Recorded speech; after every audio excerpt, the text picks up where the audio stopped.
Hello my all dear student, Saurabh tutorials के इस प्यारे से चैनल्स पे आप सभी का स्वागत है। आज का ये वीडियो बहुत ही इंपॉर्टेंट होने वाला है क्योंकि आप लोग जैसा कि थंबनेल देख चुके होंगे कि रिएक्शन कैसे समझें। ये टॉपिक्स बहुत ही ज्यादा डराता है सभी बच्चे को केमिस्ट्री में, लेकिन आज के बाद डर हो जाएगी खत्म। मैं बहुत कम टाइम में 10 मिनट के अंदर मैं समझाना चाहूंगा कि रिएक्शन आखिर होता कैसे है। तो चलिए, आपको मैं इसके ऊपर ऑलरेडी एक वीडियो बना चुका हूं। वो वीडियो में मैं बहुत डिटेल्स करके बताया हूं रिएक्शन कैसे होता है, लेकिन मैं इस वीडियो में 10 मिनट के अंदर मैं बताने वाला हूं रिएक्शन कैसे होता है। तो चलिए, रिएक्शन कैसे होता है इसको समझने के लिए आप लोगों को 2 नोट पॉइंट याद रखनी होगी और 3 स्टेप, बस आप कोई भी रिएक्शन को आसानी समझ जाओगे। जैसे नोट पॉइंट क्या है, तो आप लोग गौर से सुनिएगा। नोट पॉइंट ये है कि इस दुनिया में जितनी भी गैस है, गैस वो हमेशा दोस्ती करके रहता है।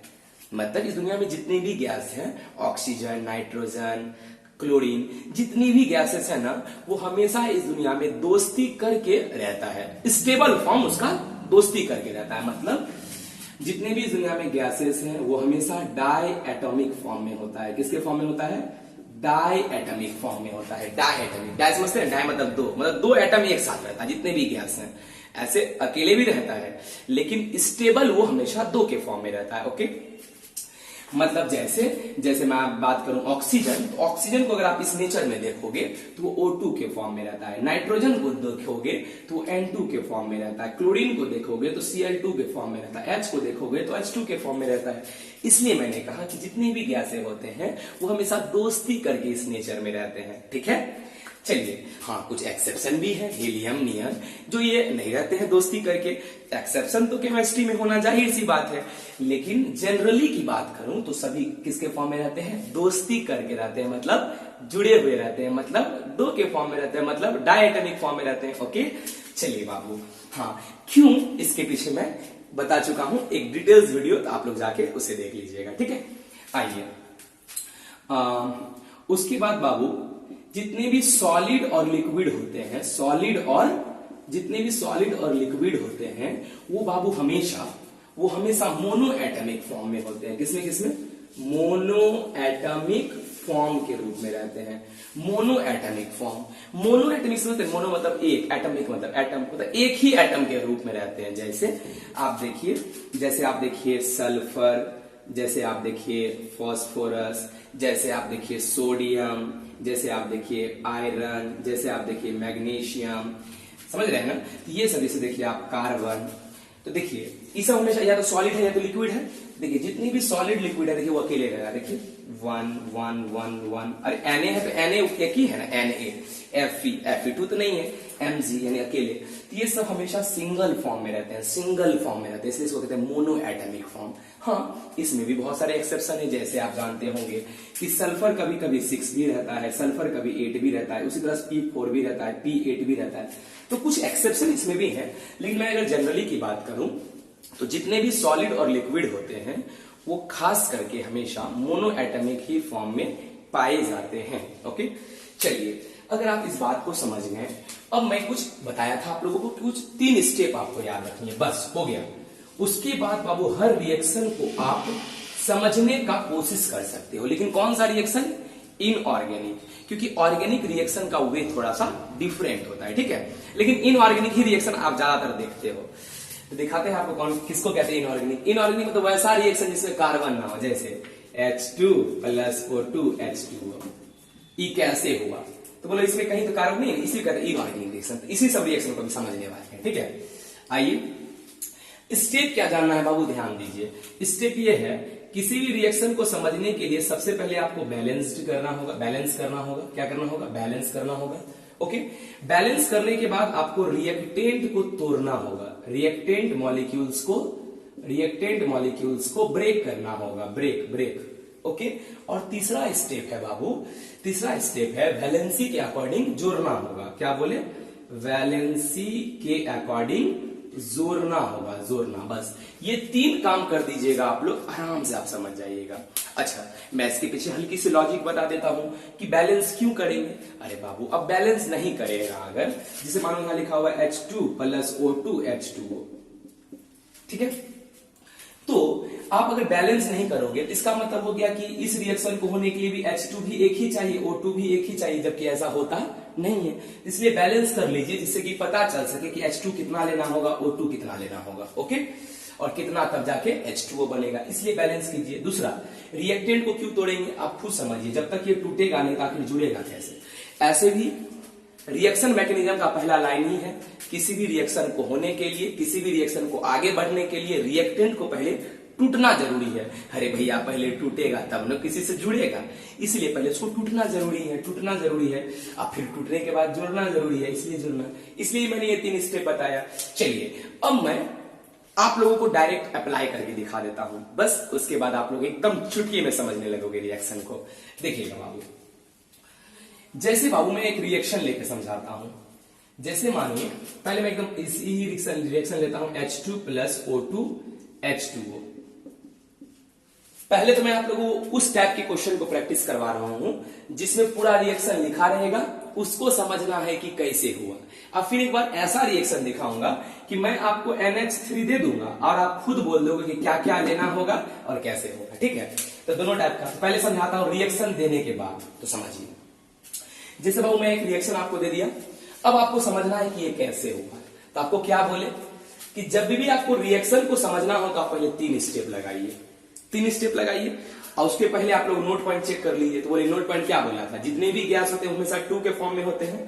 तो बोलिए हाइड्रोजन एक क्या है, गैस, तो इसलिए 2 है। ऑक्सीजन एक क्या है, गैस, इसलिए 2 है। अब बोले सारा गैस डायटोमिक 2 2 2 2 2। चलिए इतना आप लोग समझ गए कि जितने भी गैस होते हैं 2 के फॉर्म में होते हैं, 2 के फॉर्म में। चलिए इसलिए ये 2 2 के फॉर्म में है, बहुत अच्छा। अब आइए ध्यान से सुनिएगा, अब हम लोग स्टेप लगाते हैं। स्टेप क्या बोले थे, स्टेप था हमारा कि उसको पहले बैलेंस कीजिए। तो कीजिए बैलेंस। बाबू ये 2 है, ये भी 2 है, ऑक्सीजन यहाँ 1 है लेकिन यहाँ 2 है, तो यहाँ पे 2 लगा दो। ऑक्सीजन कितना हो गया 2, लेकिन हाइड्रोजन 2 2 जा 4, यहाँ भी 2 लगा दीजिए। बैलेंस करने तो आप लोग जानते ही हो, अगर नहीं जानते तो मैं एक वीडियो बनाऊंगा बैलेंस करने के ऊपर, ओके। सुनिएगा, चलिए मैंने बैलेंस कर दिया। उसके बाद क्या बोला मैंने आपको, बैलेंस करने के बाद रिएक्टेंट को तोड़िएगा। तो रिएक्टेंट तोड़िए। बोले H2 कितना है बाबू, 1 पीस या 2 पीस, 2 पीस, तो 2 H2 लीजिए, 2 H2 लीजिए और दोनों को तोड़ दीजिए। तो H H H H तोड़ दिए। अच्छा O2 कितना, एक ही पीस है, तो O2 लीजिए, इसको भी तोड़ दीजिए, तोड़ दिए। अच्छा अब क्या बोले थे उसके बाद, वैलेंसी के अकॉर्डिंग जोड़ दीजिए।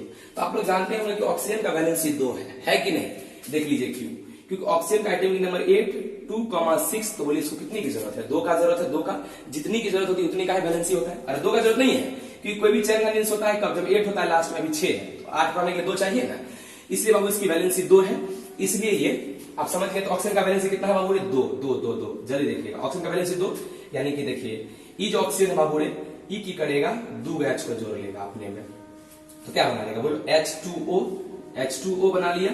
अब फिर 2 बजेगा ऑक्सीजन, फिर इसमें 2 वैलेंसी जितना उतना ही जोड़ता है, तो वैलेंसी 2 है इसलिए 2 जोड़ेगा, फिर 2 H को जोड़ लेगा, क्या बना लेगा H2 क्या करेगा, 2 H2। देखिए सिंपल सी बात है बाबू, इसलिए रिएक्शन एकदम पेचीदा दिमाग नहीं लगाना है आप लोगों को। मैं एक और रिएक्शन दिखाता हूं आप लोगों को, जल्दी देखिएगा बाबू, जल्दी हाँ सुनिएगा। H2 प्लस Cl2 क्या होता है बाबू, HCl। अब मानिए कि आपको समझना है कि ये रिएक्शन कैसे हुआ, आपको समझना है कि ये रिएक्शन कैसे हुआ। तो बाबू ये रिएक्शन कैसे हुआ, इसको समझने के लिए आपको क्या बोले, सबसे पहले नोट पॉइंट देखिए। जितने भी गैस होते हैं हमेशा किसके फॉर्म में होते हैं, डायटोमिक फॉर्म में। तो देखिए ये भी हाइड्रोजन एक गैस है, इसलिए 2 के फॉर्म में होगा, क्लोरीन भी एक गैस है इसलिए 2 के फॉर्म में होगा, इसलिए ये 2 2 लिए, ओके। फिर क्या बोले थे आपको, बैलेंस कीजिए। तो कैसे करेंगे बैलेंस बाबू, देख लो यहाँ H 1 है, Cl 1 है, लेकिन यहाँ पे H कितना है 2, Cl 2, तो बाबू इसके आगे कितना लगाइए, जल्दी इसके आगे 2 लगाइए। जब आप 2 लगा दिए, इसका मतलब पूरा बैलेंस हो गया, बैलेंस कर दिए। अच्छा बैलेंस करने के बाद क्या बोले थे बाबू, बैलेंस करने के बाद बोले थे कि रिएक्टेंट को तोड़ दीजिए।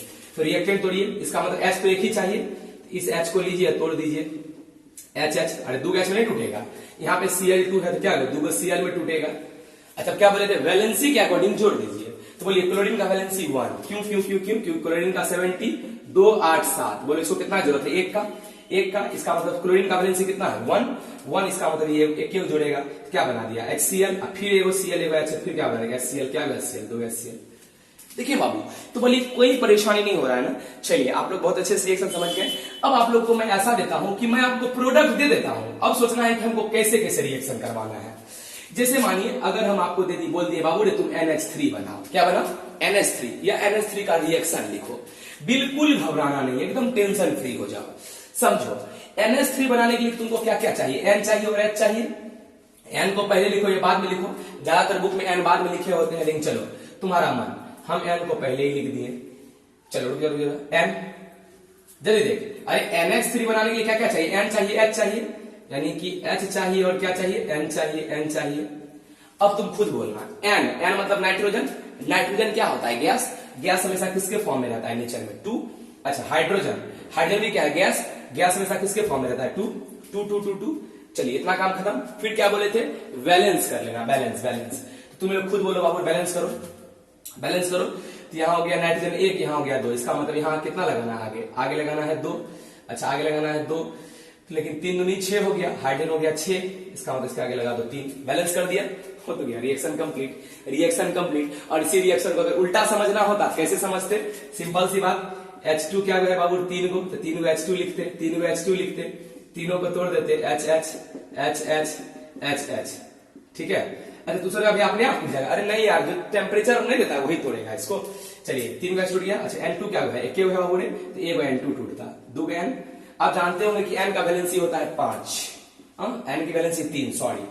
N का एटॉमिक नंबर 7, 2,5, इसको कितना जरूरत है? 3 का। इसका वैलेंसी 3, इसका वैलेंसी 3, मतलब ये अपने में क्या जोड़ेगा? 3 गो, 1 2 ऐसे एगो 3 जोड़ लिया, क्या बना लिया? NH3। अरे NH3, फिर देखो एगो N, फिर तीनों H को जोड़ लेगा, क्या हो गया? NH3। क्या NH3? 2 NH3। तो शायद आप लोगों का बाबू डाउट बहुत अच्छे से क्लियर हो गया होगा और आप लोग अब कुछ सोच सकते होंगे, निश्चित सोच सकते हैं बाबू। Thank you so much. अगर आपको ये वीडियो थोड़ा सा भी बेनिफिट पहुंचाया तो प्लीज मेरे इस वीडियो को लाइक करें। अगर आप मेरे चैनल पे नए आए हैं तो प्लीज मेरे चैनल को सब्सक्राइब करें और ज्यादा से ज्यादा अपने फ्रेंड में शेयर करें, जिससे कि और भी सारे बच्चे इस वीडियो को देख के बेनिफिट उठा सके। थैंक यू सो मच मेरे प्यारे बच्चों। आप लोग अगला वीडियो किस टॉपिक पे चाहते हो प्लीज मुझे कमेंट में बता दीजिएगा, मैं जरूर उसके ऊपर वीडियो बनाऊंगा। आज के लिए इतना ही, बाय बाय।